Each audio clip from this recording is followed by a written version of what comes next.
Welcome to the No Bull Political Arena with your hosts, Sophia Nelson, Bill O'Reilly, Brian Mistro, and TJ McCormick. It's real voices, raw politics, and no bullshit.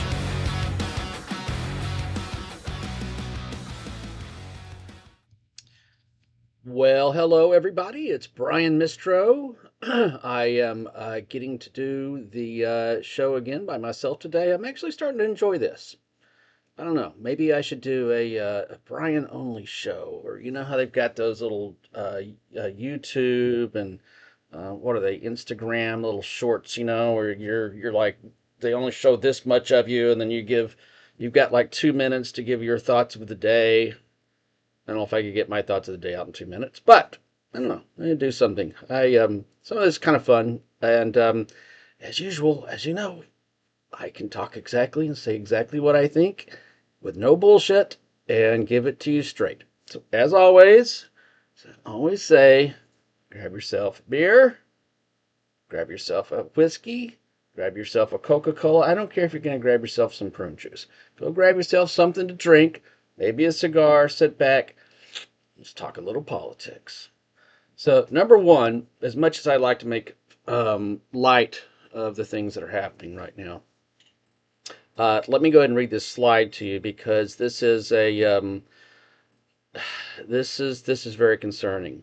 Um, Again, let me just go ahead. I'm going to quote it, and we'll chat about it. More from MSN Now. President Trump plans to deliver a Thursday evening speech addressing newly declassified intelligence reports that the White House asserts reveal plans by foreign nations to interfere in the 2020 election, according to two White House officials granted anonymity, is that how you say that, to discuss internal plans. Well, I read about this from a small news network maybe 2 days ago, and I dismissed it. I'm not dismissing it anymore. So here's what it is. The reports are that Donald Trump's going to address the nation on Thursday, and he's going to assert that foreign nations are planning to interfere in our elections. And there's reporting that he's also going to assert that the two Democrats that were elected senators, that would be Ossoff and Warnick, I believe. Apologize for mispronouncing your name. Anyways, that they were illegitimately elected, and where we go from there, I don't know. So I guess there's probably three possibilities as far as I can tell.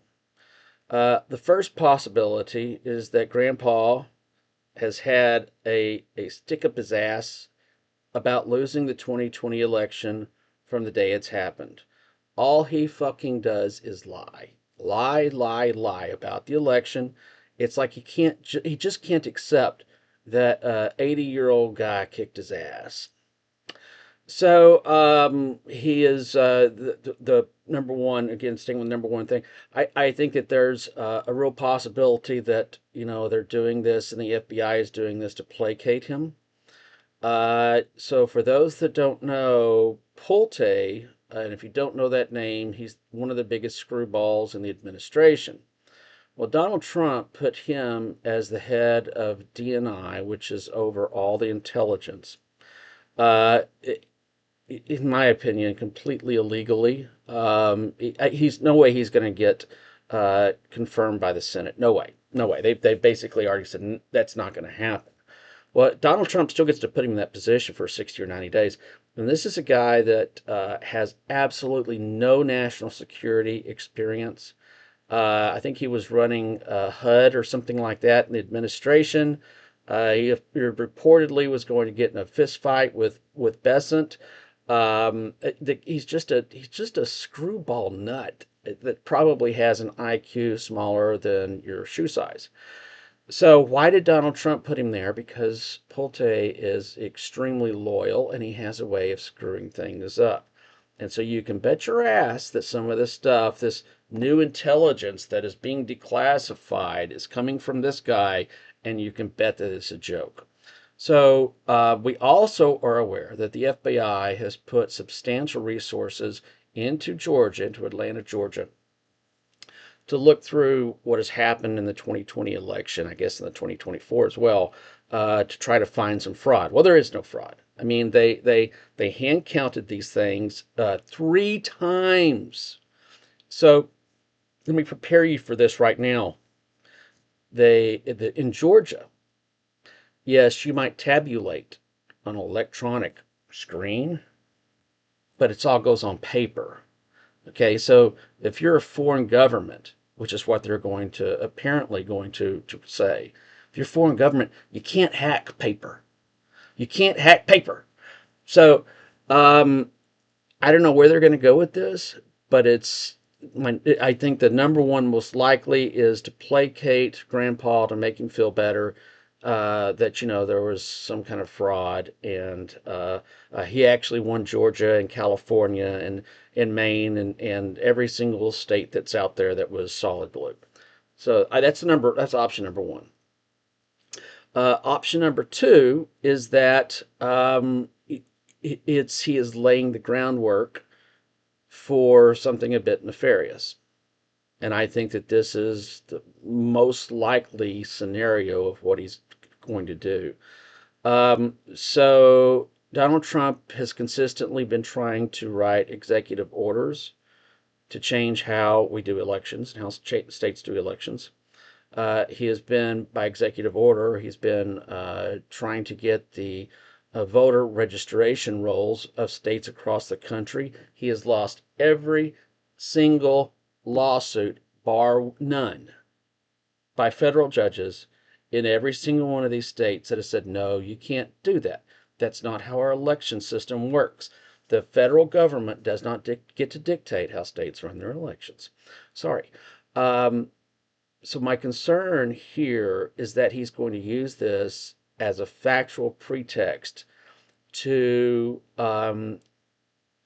subvert or reduce the elections in a way that benefits Republicans. Remember, as crazy as that might sound, don't forget January 6th. That's exactly what he was doing. That's exactly what he was doing. This is nothing new for him. The difference was during January 6th, he didn't have the people in place in his administration, and certainly a vice president. He didn't have the people in place to be able to pull something this off because they gave him the finger, realized it was unconstitutional, and they may go to jail for the rest of their lives if they followed it. He doesn't have that anymore. He doesn't have what he's done this time, he doesn't have a clown or two in his administration. It's the whole damn circus, okay? And he's the ringleader of this circus. So if he tries to subvert the midterm elections, which looks like it's going to be a Republican wipeout, and we'll talk about that in a little bit too. But if he tries to subvert this election, if he tries to impose either martial law or dictate how states are going to run their elections, putting the National Guard or ICE, putting ICE at certain election booths where there's a lot of Hispanics or other folks like that, which all of this is illegal. You cannot do that. But that's a real possibility of what we could be leading up to. So if that happens, that is a full-blown constitutional crisis. The only thing that would be able to save us from that is going to be the courts. And what happens if Donald Trump gets a ruling from the courts that he doesn't like and he ignores it?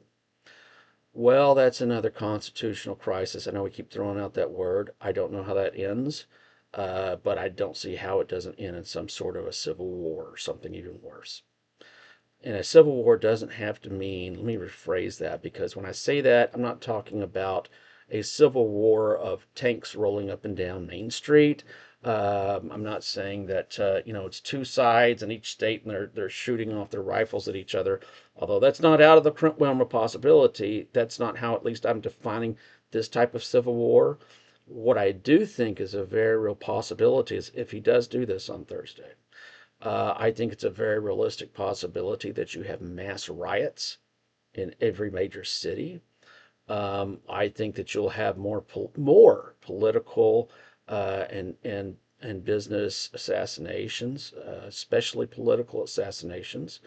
I think that there's going to be a lot of deaths on both sides, as both sides are willing to take it to the streets and make it bloody. And I think that there's a very, very, very, very, very real possibility, if not most likely, that Donald Trump would announce martial law. Once he does martial law, then that part we were talking about, the tanks rolling down the street, becomes much more of a real possibility, because now it's U.S. military against civilians, and this is assuming that the governors of these states don't call out their National Guard against the U.S. military. How does that end? Don't forget, this is the same clown that sent the National Guard from Texas. I think it was up to Illinois. What was it, 12 months ago or something like that? Because the governor of Illinois refused to call out the National Guard, so he pulls it in from another state. So don't think this is out of the realm of possibilities. It is very possible. Um, I, I mean, we'll know more after Thursday and after Grandpa gets his opportunity to go piss and moan and groan about the last election. And again, these are rumors.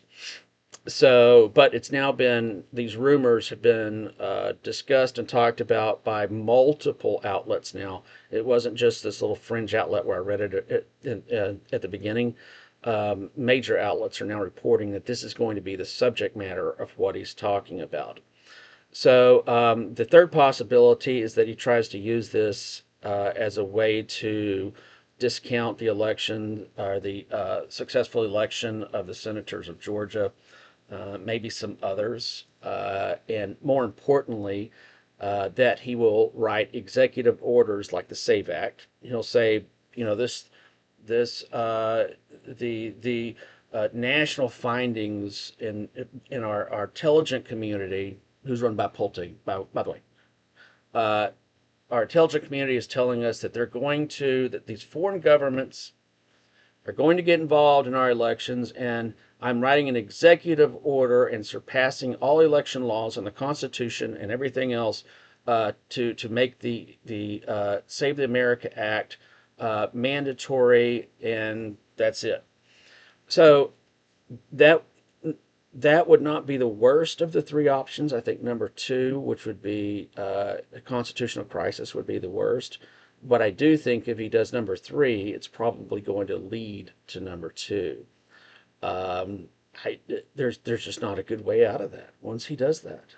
It's going to be for the courts to work out. It's going to be something the courts have to work out quickly.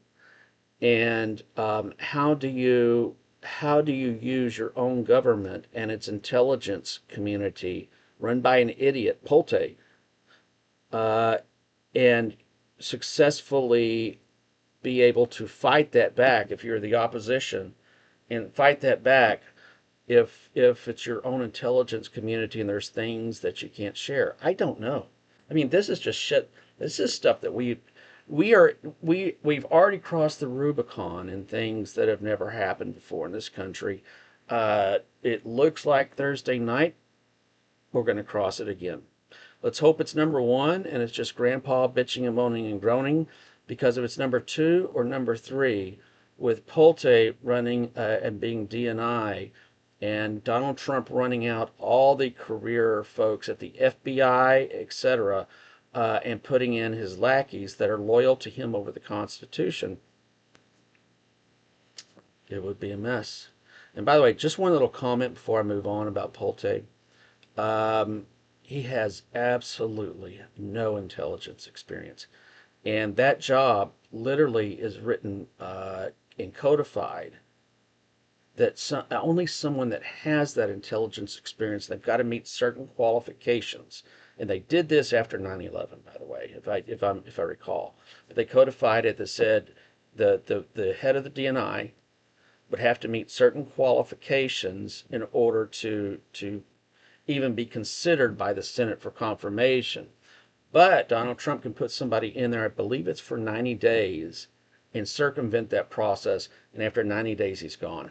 So do your little calculations. It's July. I think he was put in there in June. So June to July, August, September. In other words, Holte, assuming that Donald Trump doesn't fight it, could be very well be in that job uh, through September and throw the entire elections into just a shit show. So, that out of the way, let's move on. But do watch us. If this happens on Thursday, I highly suspect I know we don't usually broadcast on Fridays, but I highly suspect we will do a special report because it's too damn important for everybody not to know what's happening and not to have the breakdown of what they're doing right now. Because especially if it's number two, then we're in a constitutional crisis, and it's just a place we've never been. So let me move on to something that's almost as bad, but no, it's probably not quite almost as bad, and this will shock anybody. I'm going to read it. This is from Philip O'Brien, but it's been reported on through Washington Post, New York Times, all the major news networks. So, quote, the new Washington Post story today: the Trump family has secured about $3.2 billion in Pentagon contracts for firms which they are involved in. This is the tip of the iceberg in the largest corruption saga in U.S. history, and yes, it is. Many of those organizations that got those Pentagon contracts for those billions of dollars, it was a no bid. It was a no bid. There's no contest. It was automatically given to them.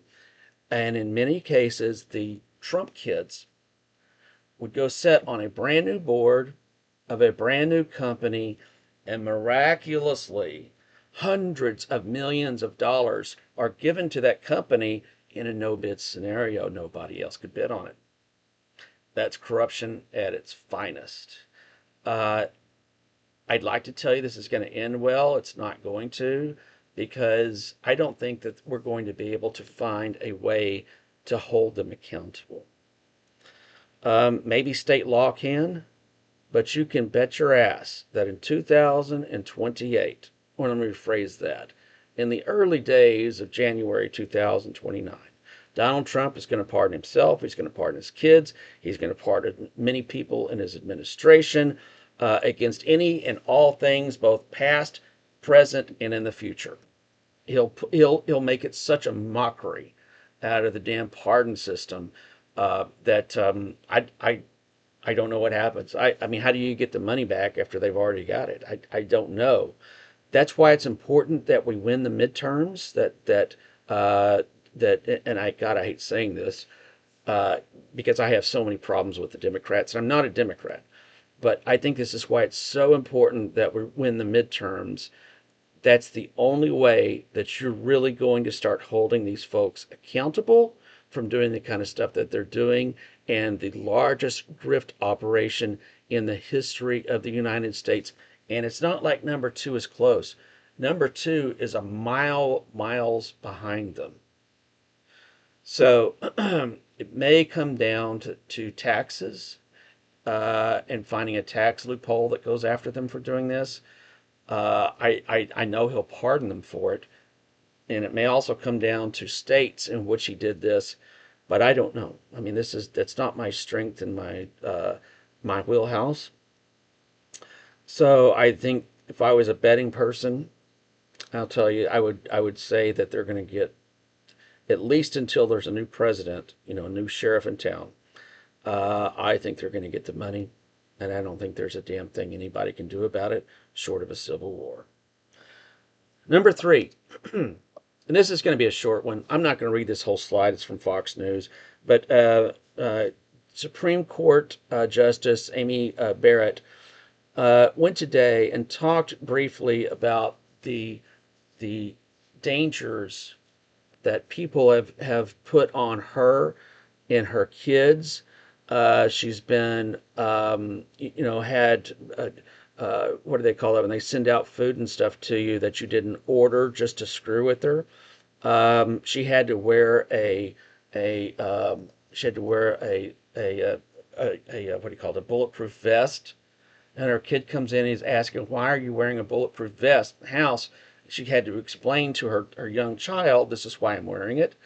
They've been swatted. If you don't know what swatting is, that's when somebody calls an anonymously and says, "Oh my God, somebody's broken into their house and they're holding them, they're holding the Barretts hostage," or that Amy Barrett has grabbed her AR-15 and is looking at killing her and her kids, or just making up some bullshit at 2 or 3 o'clock in the morning. So they get a ring from the police and the SWAT teams, and all the lights and all the bullshit come down on them.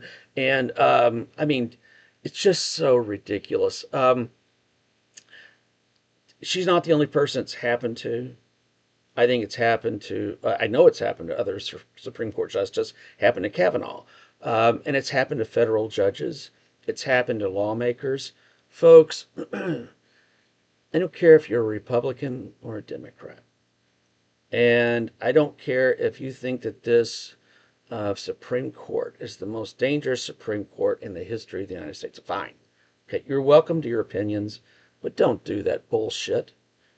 These are families, these are real people, and if you don't like the way the justices are sitting there and laying out their rulings, let me tell you what you do. You get involved in politics. You start working hard to get candidates elected that will be able to win. Let me rephrase that, Democrats, be able to win. And you get to put your own Supreme Court justices up there. You get to put your own federal judges up there. And remember, yeah, there may be a set number of, 9 Supreme Court justices right now. That number can be increased. I'm actually a proponent of it being increased, but not because of the conservative control over it. That'll be a discussion for another day. But let me just say, those are your options. That's how we do it in a republic. That's how we do it in a democracy, which we are. Doing it in the swatting, and that's bullshit. And you're almost as bad as the January Sixers, if that's how you react to not liking the rulings of Supreme Court justices or federal judges or representatives, etc. Just don't do it. Grow up. Grow up. All right, moving on to something else. We're actually going to talk about this on our other show. I'm going to make a plug for it, but let me just read the slide real quick. New York is to impose the country's first statewide moratorium on data centers. Stupid. We have a show. It is on Mondays and Wednesdays at 11 a.m. Pacific, 2 p.m. Eastern. It's an apolitical show, and it's all about AI. We don't talk about politics. We don't talk about any of that kind of stuff unless it's completely apolitical and how it might be affecting AI. We don't talk about politics. And yes, it's a show dedicated to what's happening with AI from an expert. The name of the show is Hinge of History. It's Joe Carvin's Hinge of History. He's an expert in AI, and we deep dive it with videos and all kinds of stuff every day. He literally travels the country talking about this stuff. So the reason I'm bringing this up is because AI is coming, whether you want it to or not.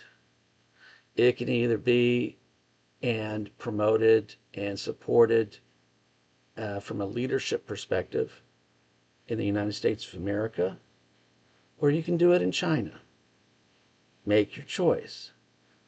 But the internet goes across the planet, and these data centers go across the planet. Do you really want China controlling those? There is no way to stop what is coming. Matter of fact, we talked about that at length in the last Hinge of History show. It's coming, and our country is not prepared for it. Our political leaders and our educators have not prepared us and our children and those under 30 for what is coming. There's no stopping it. Doing this kind of stuff is how you screw it up and break it even more, because it's not going to slow it down. It's just going to move the technology somewhere else. It is coming. What you do instead is you get involved in it, and you understand the impact it's going to have on people, and you start working to mitigate those impacts to make it a positive impacts or a way that they can get out. And especially what I'm talking about here is when people start losing their jobs, which is going to happen in rows. So, stupid, dumbass move from New York. That's politics getting in something that politically, at least for doing that, is stupid. All right, last slide for the day, and we're going to wrap it up. So I kind of found this one a little bit funny. And remember, I came out of the third party world, and I came out of the electoral reform side of business. So this is a chart that's connected to an article. I don't want to put the article up. Nobody, guys probably wouldn't want to read it anyways. But for voters who hate both parties, are consolidating behind Democrats. So if you're someone that thinks that Republicans and Democrats are both shitty, okay, um, then let me just tell you that right now those people are favoring Democrats by plus 36. So I don't know. I find this humorous as hell because I guess I'm one of these plus 36s. Because I think both the parties are shitty. All right. So, again, that's the world I grew up in. This is how I got into politics to begin with. But moving beyond that, because I guarantee there's a lot of people watching this that like the Democrats and the Republican Party as much as I do. Just fucking zero. Moving beyond this for just a second, what that chart and these polls are saying is that for those that hate both parties, which I guess doesn't technically mean you're an independent, could make you a swing voter, you prefer the Democratic Party heading into this election by 36 points. That's plus 36% for folks that don't know what that means. If it ends up being half of that, if it's just 18%, plus 18, my God, this election will be a wipeout for Republicans, a wipeout, a historical wipeout. Plus 18, assuming that that also goes through to the purple states and is uniform, which I mean, I'm making a whole lot of assumptions here because it may not happen. But plus 18 flips the House by 40 points, at least 40 seats. At least 40 seats. Plus 18 flips Maine, Ohio, Alaska, Texas, North Carolina. Georgia's already flipped. It'll stay blue. That's already going to happen. You've put in play Iowa. You've put in play South Carolina, which may already be in play because of Lindsey Graham's death. And for those that don't know, we had Annie Andrews, who was Lindsey Graham's opponent. She's the Democrat. I don't know who the opponent's going to be yet. We'll find out from the primary on our show. And that woman is sharp. So if something like that happens and it's anywhere close to that, the ass kicking that Republicans will get will be one for the history books. And now maybe everybody's starting to understand why Donald Trump is making and addressing the nation on Thursday night to talk about foreign countries, the nebulous foreign countries, getting involved in our elections, trying to change it, and why he's trying to change the rules and who can participate and what states have to do, which is constitutionally and statewide and federal law illegal. Makes sense now? Remember, Thursday night, if it's number 2, it could get really ugly. So watch us here. We'll have that. We'll talk about that. Thank you, everybody, for joining us tonight. If you're watching right now, you're probably watching on YouTube. We are moving out to the other social media platforms, so it's possible you could be watching this on TikTok. You could be watching this on X. You could be watching this on Facebook or any other social media platforms. If you do, please like it. If you've got a question, leave us a question. We'll read it out on air. If you want to talk about me or leave a question for me, I'll read it, or one of our other shows, whatever. We're happy to do that. It's kind of fun, actually. And, say you like me doing these one-on-one shows, or you absolutely hate it. That's fine. That's fine. But thank you for watching tonight, and we will see you again tomorrow. Thank you. The No Bull Political Arena is on all major social media platforms. Make sure to give us and your host a follow. Hey everybody, this is Sophia Nelson. Follow me at I am Sophia Nelson on every one of my social media platforms. I'm Bill O'Reilly, and you can reach me at Twitter at WFBOR. Hey, this is TJ. Follow me on X or Twitter at TJ McCormack. This is Brian Mistro, and you can follow me on X at Brian_Mistro, or follow along on Facebook at Brian.Mistro. A No Bull Media Group member.